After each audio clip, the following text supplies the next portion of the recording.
raise at work. Your sales are going to go up. Your business is going to thrive. You're going to have favor with your boss. That's what it says. He's going to bless the work you put your hands to. He's going to multiply it and bring it back to you. God set up this system intentionally, which is the other thing that, I've been meditating on. It was intentional. So he gave an inheritance of land to the 11 tribes. There were 12 tribes of Israel. And he gave all of them an inheritance of land. He said, your land's here, except for the Levite. He said, I'm not giving you any land. This is how I'm going to provide for you.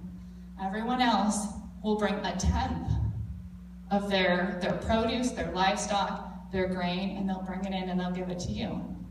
Now, this was intentional. This was specific. And so I've been wondering, well, why did God set it up this way?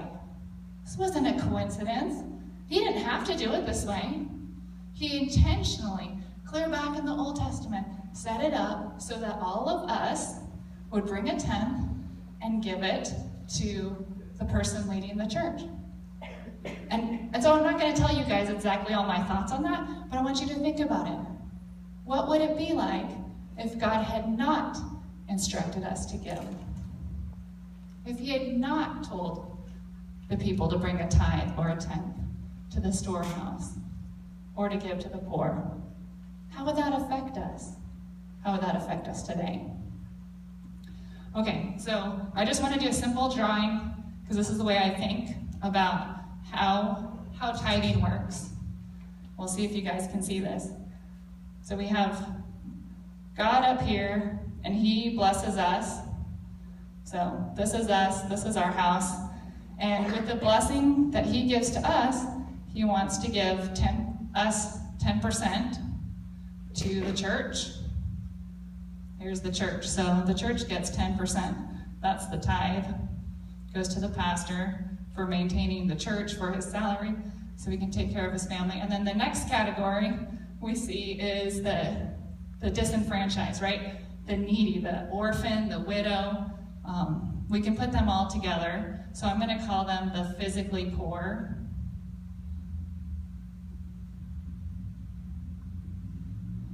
Okay, so that's what we see in the Old Testament. And then in the New Testament, God adds something new to this.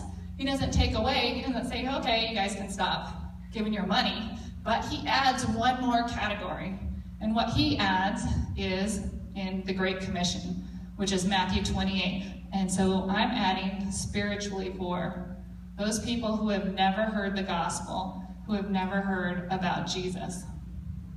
The spiritually poor. Jesus said, go into all the world and make disciples. So he was commanding us to start missions, to go if you can. Give. Everyone should give, and pray. Everyone should pray. So this is God's heart, and this is what he's asked us to do.